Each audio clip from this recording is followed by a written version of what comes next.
How's it going, ladies and gentlemen, and welcome to Leg Slapper for all things professional wrestling. And it seems like everybody and their mother is going to be making a WrestleMania 41's prediction video, so I figured, why not make that the first video on my brand new channel? As someone probably a lot like you who's watched wrestling my whole life, I feel like I've got some good ideas on what WWE might do moving forward. There are a couple caveats that need to be taken into account though. For starters, my card will have the exact same match count as WrestleMania 40. Secondly, I think it's important to understand the lens through which I'm actually booking this card, because a lot of people are going to see writing on the wall for a couple different matches, and a lot of people are going to have opinions on what types of matches should occur at WrestleMania 41, but I think WWE itself is going to be looking at it through the lens of WrestleMania 41 is on Netflix for the very first time. Yeah, you have the hardcore audience that's gonna watch the show anyways. You have all these new fans who are gonna watch the show, but now suddenly you have all these people on Netflix who may also watch the show.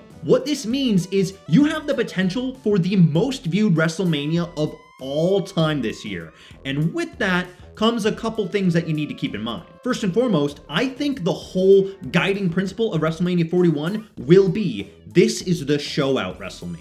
So why put it off anymore? Let's get right into my predicted card for WrestleMania 41. Kicking things off on day one, I think we're actually going to open with a tag team championship match. Now you might be wondering, well, which tag team champion is going to be going on first? And actually, I think it's going to be both sets of championships on the line in a ladder match. WrestleMania seems to love these ladder matches, so why not do this for the tag divisions that really need to show off why people need to be paying attention to the tag division moving forward past WrestleMania. So what that means is, of course, we'll have the Raw Tag Team Champions, the War Raiders, and the SmackDown Tag Team Champions, who currently are DIY, but that could change heading into WrestleMania. Rounding out the rest of the field, from SmackDown, we'll have the Motor City Machine Guns and the Street Profits join in the match. When looking at Raw, we're actually only going to have the New Day in this match. But there is going to be a final surprise tag team, and I think it will be Fraxium. That's right, I think we'll have Axiom and Nathan Frazier come up to the main roster, not necessarily as a main roster call-up, but I think that they'll make a little appearance at WrestleMania, not only to show off that they are approaching the time for their move to the main roster, but also to show, hey world,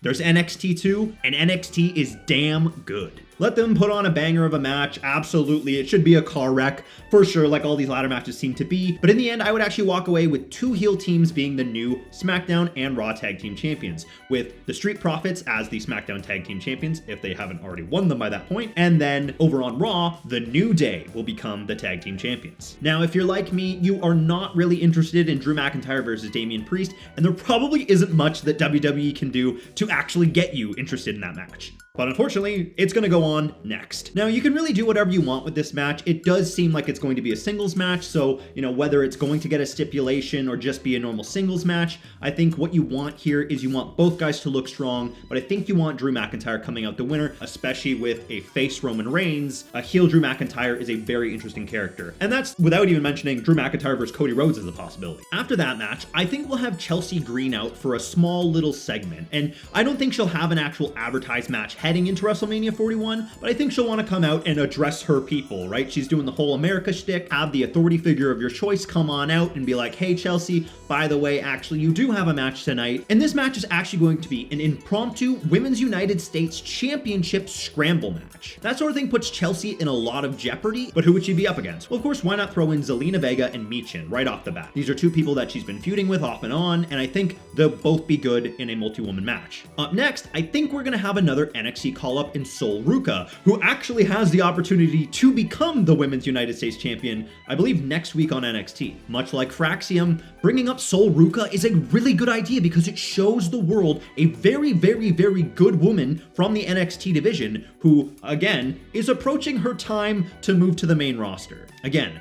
we're showing off everybody. But it is a multi-woman match, so I think we should add one more, and I actually think that woman should be none other than Nikki Bella. Now, I don't know what the status of her contract is. The last I saw from things online was that she was in some kind of contract with the WWE, so I would expect her to be performing at WrestleMania. We really haven't seen anything from her since the Royal Rumble, and if you sign her to a contract, you might as well use her. At the end of the day, I think I'd actually go with either Zelina Vega or Sol Ruca to retain. It just kind of depends. I would say Zelina Vega honestly deserves it. She's been so good on the main roster for so long and kind of an unsung hero of the women's division wherever she is. Up next, we have our last man standing match between Randy Orton and Kevin Owens. Realistically, because Randy Orton loves last man standing matches, why not make it a last man standing match where you can run the story of what's the more powerful banned move? Is it the punt kick or is it the package pile drive? Just have both men go to town, absolutely obliterate each other, and then I would go ahead and give Randy Orton the win coming out of this one because I think we need Randy Orton built up, especially with a heel John Cena and a Cody Rhodes who, while still face, may be moving in a heelish direction. So yes, awesome last man standing match. Randy Orton walks away the winner. RKO, punt kick, however you want to end it. That's it. Kevin Owens loses. Randy Orton is our winner. Let's move on to the next match. Now here's where I might start losing some people, because next we're going to book the Intercontinental Championship for the men. I do believe Braun Breaker will be walking into WrestleMania 41 as the Intercontinental Champion, but who could be his challenger? Realistically, because I think we're going to get a big shakeup of the Judgment Day moving past WrestleMania 41, I think it's actually going to be Dom challenging Braun Breaker for the Intercontinental Championship at WrestleMania. And yes, I do think there will be shenanigans. Obviously, you'll have Liv Morgan and the rest of the Judgment Day trying to help Dom, but I think you'll also have Finn trying to turn on Dom. But at the end of the day, I actually think this is where you give Dom the Intercontinental Championship. Yes, it does cut another Braun Breaker reign kind of short, but if you want to remove him from the championship, turn him face, and give him a hunt again for the championship, who's better to hunt against than a slimy heel like Dirty Dominic Mysterio, who apparently is no longer dirty, just Dominic Mysterio. Up next, unfortunate for those of you who hold the Royal Rumble in very high esteem, we're going to have the first of our Royal Rumble winners matches, not main eventing, and that will be Tiffany Stratton versus Charlotte Flair. There's really not much to say about this match. It's kind of weird how they booked the Royal Rumble because it's literally the two Royal Rumble winners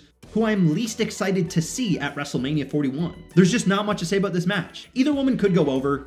Like, I realistically think Tiffany Stratton should probably get the win over Charlotte Flair. I think Charlotte's had enough championship wins. I think Charlotte's had enough big WrestleMania moments. And I think it would mean more to have the rookie, Tiffany Stratton, manage to take out Charlotte Flair at WrestleMania. And I think it gives enough fuel for a character like Charlotte to want to continue the feud past WrestleMania. And now we're at the main event of night one. This is a match that literally every single person is going to have on their card. But I do have an interesting wrinkle that I can foresee WWE doing. That's right. It's Roman Reigns versus Seth Rollins versus CM Punk in the main event of night one of WrestleMania 41. But that's not all. Obviously, this match is going to be killer. Just the three names attached to it alone makes it possible to be the match of the year contender. No, the winner won't be going on to main event night two and be inserted into the championship match that I've seen a lot of people saying. Instead, the winner of the match will earn and retain the services of Paul Heyman. And if you want to make it really interesting,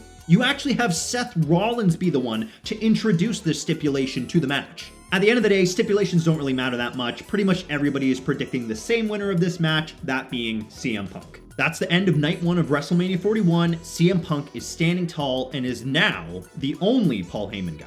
For now. Next, we dive into day two of WrestleMania 41, and I actually think because there's no shot the horrible build for Jey Uso and Gunther is going to be anywhere near the main event, you might as well put it on first, because at the very least, you're going to get a good match. Have Jey Uso do a big elaborate entrance to kick off the show, get the crowd hyped up, give him his happy ending win. Otherwise, Jey Uso is going to slide hard down that card unless they have some other plan for him post WrestleMania. There's not much to say about this. I don't think anybody's really liking this build. It's been rough for both Jey and for Gunther. If I had it my way, I would want Gunther to win, but I see the writing on the wall. Jey Uso will be walking out of WrestleMania 41 as the new WWE World Heavyweight Champion. Following that, we'll jump into the Men's United States Championship title match. And this is one of the more interesting ones because a lot of people have a lot of different things booked for this match. I actually think it's going to end up being a fatal four-way. A fatal four-way featuring brand new champion LA Knight, along with Jacob Fatu, Solo Sikoa, and Braun Strowman. I think there's enough intrigue, and I think it's a dynamic enough match that'll be very interesting to see all four of them go at it. I think this is where you're really going to start doing the Solo and Jacob Fatu turn. At the end of the day, I think Solo should steal the victory from Jacob Fatu, walking out the brand new United States champion. Following that, I think we're going to have the Women's Intercontinental Championship match. And a lot of people seem to think that Bayley and Roxanne Perez will be in this match in some kind of triple threat with Lyra Valkyria. And while I think that's a great idea, and it is possible. In fact, it's quite likely. I actually think they might go in a different direction. Yet again, what a surprise. I actually think due to all the Judgment Day shenanigans and the power that we're seeing of Dominic Mysterio to be able to book matches that are fairly high stakes, I think not only will Dominic Mysterio be able to weasel his way into an Intercontinental Championship match at WrestleMania 41 Night 1, I think he'll be able to get current Women's Tag Team Champion Liv Morgan into an Intercontinental Championship match of her own at WrestleMania 41. So yes, it will be Lyra Valkyria versus Liv Morgan.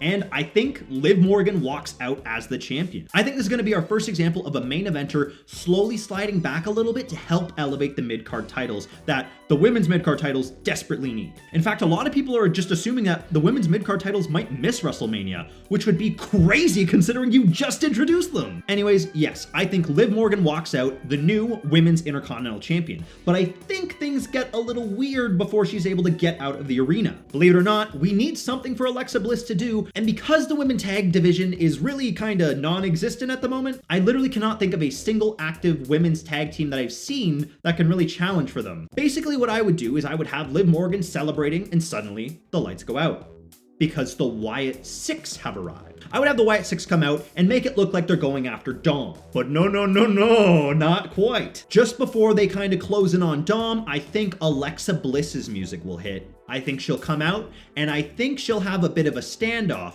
not only with Dom, but also with Liv Morgan. And who will be right next to Alexa Bliss? None other than Nikki Cross, who is currently going by something the Witch. Nikki Cross and Alexa Bliss, former women's tag team champions. Following all the Hebes being GB'd, we're actually going to move into a 3-man tag team match. And while it's hard to predict what's going to go on with Chad Gable and his seeming luchador slayer American luchador thing, I actually think it's going to be him and American Made, probably even as luchadors, up against the team of Rey Mysterio, Penta, and a third mystery opponent, who will be revealed the night of to be none other than Rey Fénix. Now, no, I don't want Penta and Rey Fénix to become tag team partners. I actually hope they split them up, and I hope in a match like that, they would be like, well, Penta's on Raw, and guess what? Rey's actually signed to SmackDown. But just let this be a fun match. Let this be one of the underrated gems of WrestleMania 41, and let all 6 of these guys show why they deserve a better spot moving forward. In the end, I would give Penta the win over Chad Gable, and again, I would just make it clear that, yeah, they have a history of tag teams between each other, that being Penta and Rey, but let's just keep them separate. After that, we get into the Women's World Heavyweight Championship match. And while most people are predicting it'll be a triple threat, I actually think it's going to end up being a fatal 4-way. Of course, we have Io Sky, who'll be walking in champion, up against Rhea Ripley and Bianca Belair, but I think before we get to WrestleMania 41, Jade Cargill will be added into that match. And I won't be surprised if her feud with Naomi leading up to WrestleMania 41 is actually to determine which of the two will be entering that match. Let all 4 women have an absolute brawl, but let Bianca and Jade get really intense with each other, leading to the potential of, well, maybe Bianca did have something to do with this. Maybe that's why Jade's going so hard. At the end of the match, I would have Io Sky managing to retain thanks to the kind of conflict and confusion that's occurring between Bianca Belair and Jade Cargill. I can't believe I'm putting them on second last, but I had nowhere else on the card to put them. So up next is Logan Paul versus AJ Styles. Now, you can hate Logan Paul. You can absolutely hate him, but he's good. And if you put him in the ring with AJ Styles, I'm actually kind of frightened of how good this match is going to be.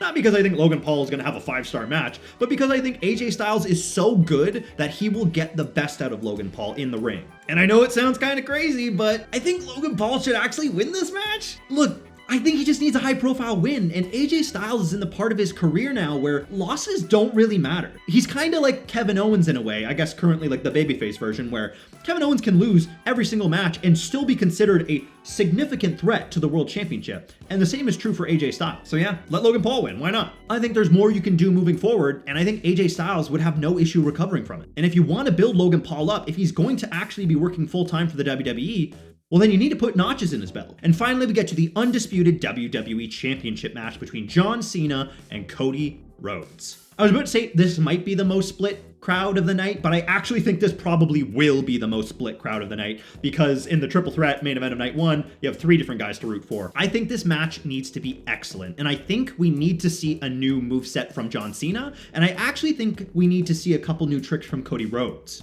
Realistically, do I think there's any chance of this match being a bit of a letdown? No. I think it's probably going to end up being crazy. You'll notice that I didn't put Travis Scott anywhere on the card, despite the fact that apparently he's been training under Booker T or something like that. I wouldn't be surprised if Travis Scott is involved in this match somehow. I wouldn't be surprised if The Rock was involved in this match somehow. I wouldn't be surprised if any number of people was involved in this match somehow. Basically, my point is that it's going to be crazy. But at the end of the day, I think Cody Rhodes will retain his championship, and I think this will be the second main event of WrestleMania in a row where Cody gets to walk out with his head held high. Would John winning the 17th here be a huge moment? Absolutely.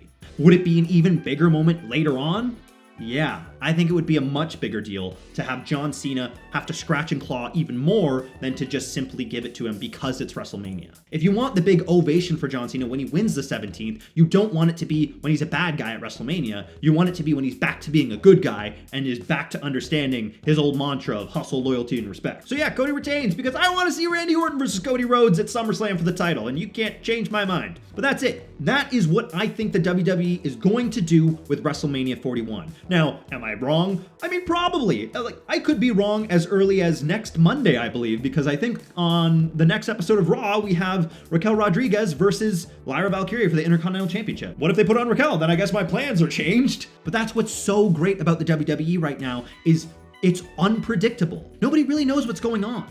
I think a lot of people could have very, very accurately predicted the WrestleMania 40 card heading into the show. But I gotta say, this year, I think all bets are off as they head into Las Vegas for WrestleMania 41. Those are my predictions. Let me know what you think. Tell me down below what you think the matches will be. Hell, go ahead and put all of your match predictions down below. I'd love to see what you think will happen at WrestleMania. Let me know, did I miss anybody? Realistically, if I did miss certain people, like, yeah, we have Sheamus waiting in the wings, I didn't use Andrade, I didn't use The Miz. All of these people can be used in backstage segments, or they could be used to interfere in matches. They could be there as, just someone that enters with someone. There's a lot of different ways that you can use all these people. So yeah, if they didn't get booked in a match, they didn't get booked in a match. I don't think the WWE is going to book every member of their roster in a match, but I sure think they're going to try and get as many as possible. Anyways, that's it for me. If you enjoyed this video, please feel free to like and subscribe because there will be plenty more wrestling content coming your way. This is just the first video of many, many more to come.